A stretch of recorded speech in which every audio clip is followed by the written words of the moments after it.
All right, so Mike, here's a question that everybody always wants to know about. So when you own a home, you're living in the home, can you write off anything else besides the interest if it's your primary residence? Or how does that work? Well, first of all, thank you for having me. Oh, you're welcome. And know that anything that we mention here is just general information. Understood. Everyone's specific circumstances would dictate that they get professional advice. Okay, fantastic. But to answer your question, yes, when you buy a house, you become eligible for a mortgage interest deduction. Right. You're also eligible to deduct the property taxes related to that property. Right. And if you weren't itemizing before, Right. you would then be eligible for other deductions such as medical, deductions for other taxes such as sales taxes, certain property taxes and investment taxes.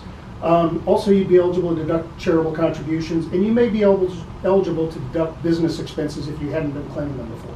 Okay, and that is with somebody who is just living in their home as a, not an investor, but just an individual. So Just an individual, yes. All right. So once you have a professional accountant and you're going through that situation and you get into writing off your interest from your home and your taxes, in theory, that kind of opens you up to other areas that you could potentially write off if it applies. If it applies, if you hadn't been doing it before, yes. Right. Great. All right. So I'm an investor, or I'm thinking about becoming an investor. What extra things apply to me when it comes to potential tax exemptions or rules or whatever it happens to apply in that case? Well, when you have a piece of investment property, it's different than owning the deductions related to your personal residence. Right. When you have a piece of investment property, you basically have a business. Right. And as having part of a trade or business, nearly all of the expenditures that you have with regard to that building are going to be deductible at some point in time during the time that you have that property. There are deductible expenses, and there are expenses that are capitalized, such that you can deduct them, but you have to deduct them through depreciation or amortization over several years. Okay, so give me an example of deductible exemptions. Property taxes, mortgage interest, your insurance, if you have to travel to the property, that's deductible. Minor repairs and maintenance, utilities if you have them, home warranty expense. Okay. So those would be expenses that are currently deductible in the current year. So for example, if I have a house on Main Street that is a rental property and I decide, in my opinion, I want to put a 1-year home warranty on to limit my exposure, that is something that's potentially...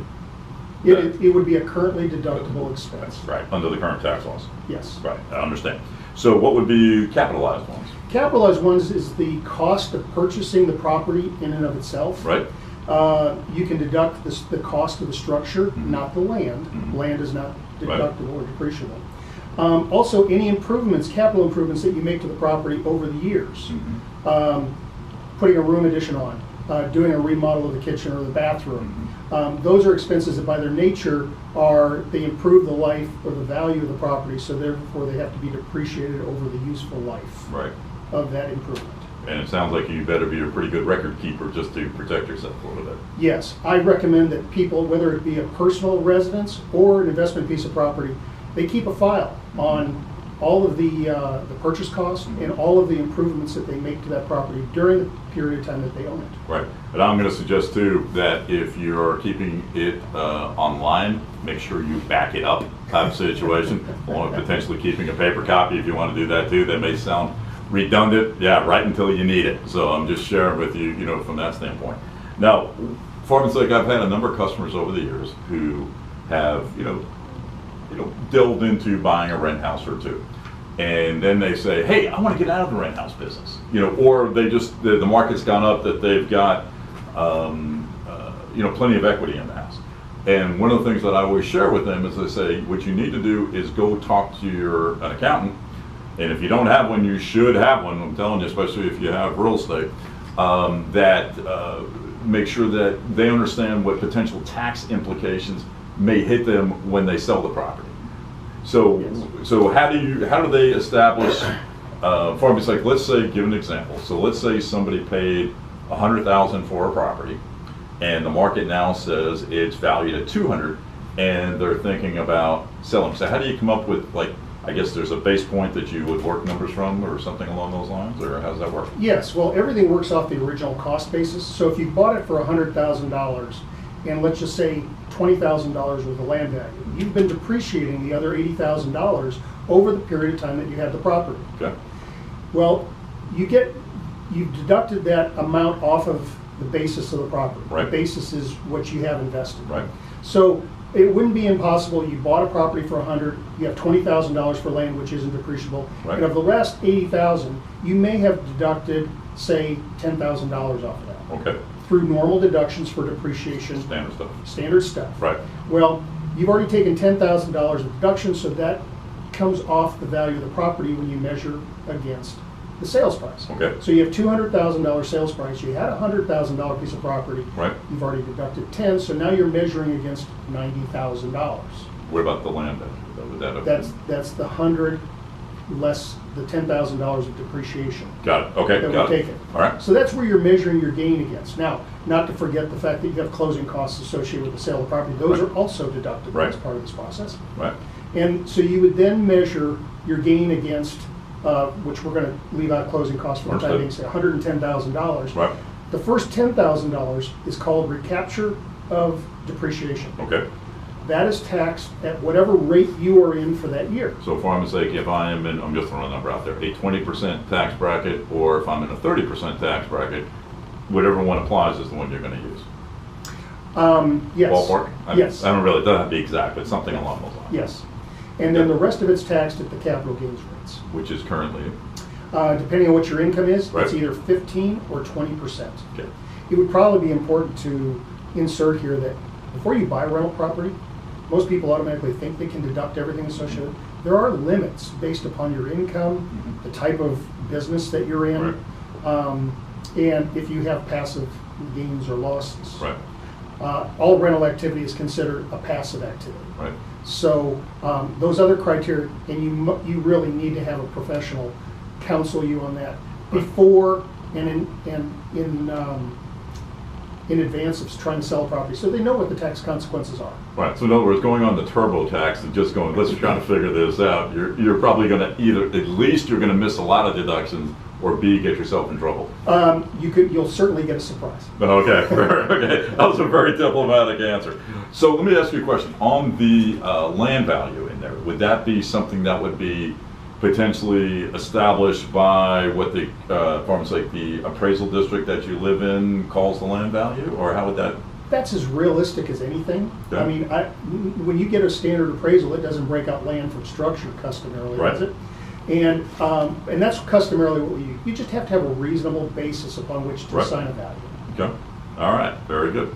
So, all right. So right now, currently in the current tax law, if you are single and it's your primary residence and you haven't, basically used it for investment property or rental property, that type of thing, in our 2 of the last 5 years, there is basically no tax on what the title company would say. If you're selling it for $250 or less, there is no tax ramifications. If you're married, it's $500,000 or less, but it's Correct. actually the gain, not the sales price. Would that be correct? That's correct. Yep.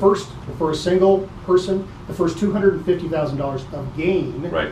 is not subject to any kind of tax, and it's also not really subject to reporting by the title company to the IRS. Right. We do find that there's an inconsistency there in what title companies do. So my recommendation is anytime you sell a piece of property, put it on the tax return, even if there's not going to be any taxable consequences to it. Yeah. And that's what we do as a matter of our practice, is that we will automatically put all sales of property on there for some defensive purposes with the IRS. Protection, or however you want to look, because I will tell you from experience that most title companies will tell you it's the sales price.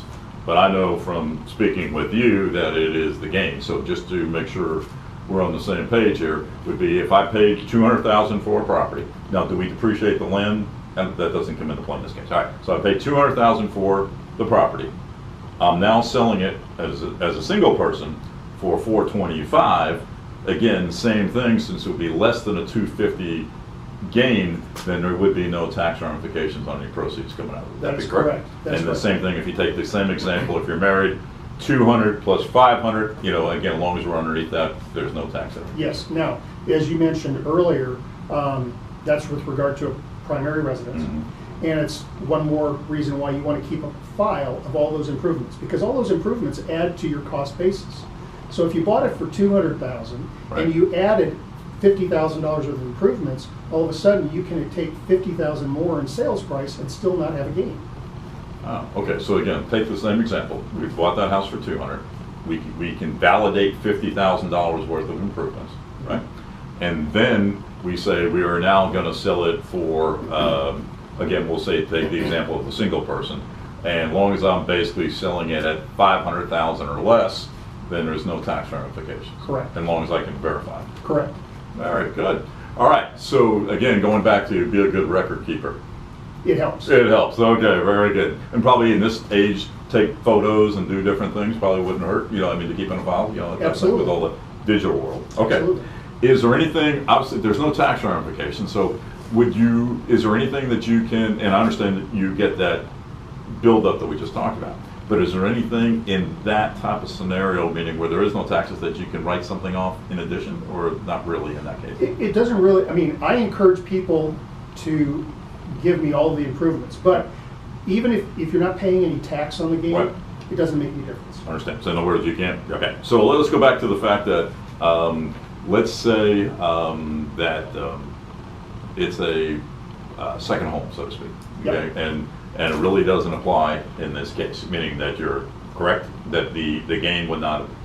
Yeah. Still would 250 or under doesn't apply, or 500 does not apply. Okay. So what would be things that you would potentially be able to write off in that type of transaction? Then you would take a look at, you're going to have your purchase price. You're going to have your improvements to the property. Right.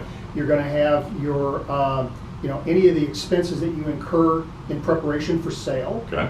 Your closing costs. Okay. And that would pretty much. Now, would that include brokerage too and all that Yes. type of thing? Okay. So Any of the costs associated necessary to sell the property. in other words, when you get a closing statement from the title company and it's breaking down all your fees, that type of situation. I'm not talking about maybe somebody you owe something to, but just the fees themselves would be. On the first page of that settlement Right. statement, there are settlement charges. We just Okay. take that total. All right. So here's something we run into. We've got especially because people are living longer these days. So Mr. and Mrs. Smith own a home, and we're potentially going to say sell the home for $500,000. And let's say that they don't quite meet that criteria. Dad has now passed away, or mom has passed away. Is it treated back as a single person, or would it be, what I'm saying, with the rules, or is it treated, since they bought it together married, would it be the married number? How does that work? That's a good question. It would depend on when they sold the property. Okay. I mean, certainly if they were to sell the house in the year that the one individual passed, Right. they certainly have the $500,000. After that, though, it would revert. Oh, that's interesting. Okay, so let's say if somebody passed away in February of 2017, but we sold it in October of 2017. Would it go for that whole year, or how? Yes. Okay. So they get, just like a lot of things, they get the benefit of the year. Exclusion. Interesting. Okay. So, and then let's say, which, we're all running into, because our parents are staying in their homes longer, and so let's say a parent passes away, that was their primary residence, and now it's gone to the estate. And is there any, same thing, anything applies as far as? Absolutely. Okay. Absolutely. In the estate tax rules, Right. when someone passes, they get a step up in basis to the fair market value of that property. So let's just take the example of a single person who's into their house for $200,000. Right. And they sell it for $425,000. Okay. $420,000, whatever Right. it is. And so they pass away on one day. For estate purposes, that value is now $420,000.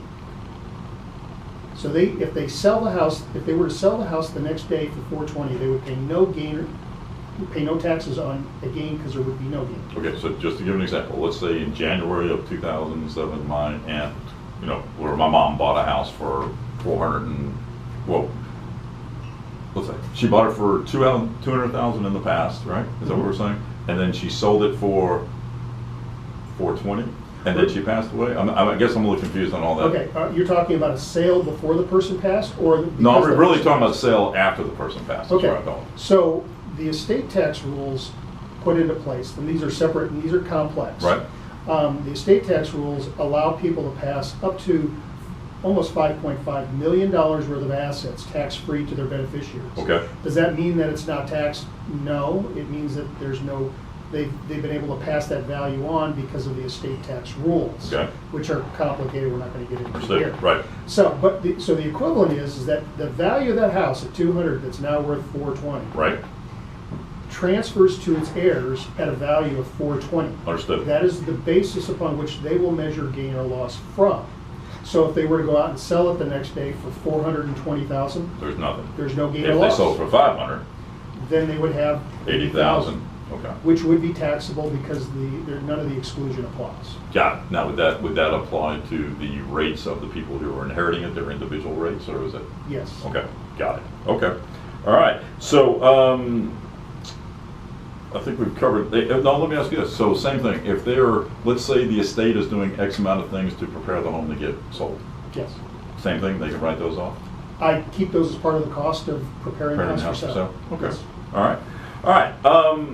So share with me what would, the greatest value for an accountant would be? The greatest account is an advisor. Okay. Your advisors, no matter who they are, be an accountant, attorney, investment advisor, is someone that's going to give you counsel and advice. Mhm. You have to have confidence in that person that they're going to give you good, sound advice. Right. And you should, find someone that you can develop a rapport with, Mhm. and that's going to give you good advice. Right. And I would say that, in full disclosure, Mike has been my accountant for many, many years, and I trust him implicitly. If he tells me it's A, it's A. I'll be honest with you, that type of thing. So, yeah, I would think that it's somebody that you can win, you can ask questions of, and you want to ask questions, but when it's all said and done at the end of the day, you really want to trust your accountant to move forward. And we like to give options, make Right. you aware of things that you're not aware of, Right. provide you with the options, Right. the ramifications of them, and let you make a good, sound decision. Great. Anything else that you'd like to share in general? Well, thank you for having me. All right, Appreciate Mike, I it. appreciate it very much. All right. Thank you.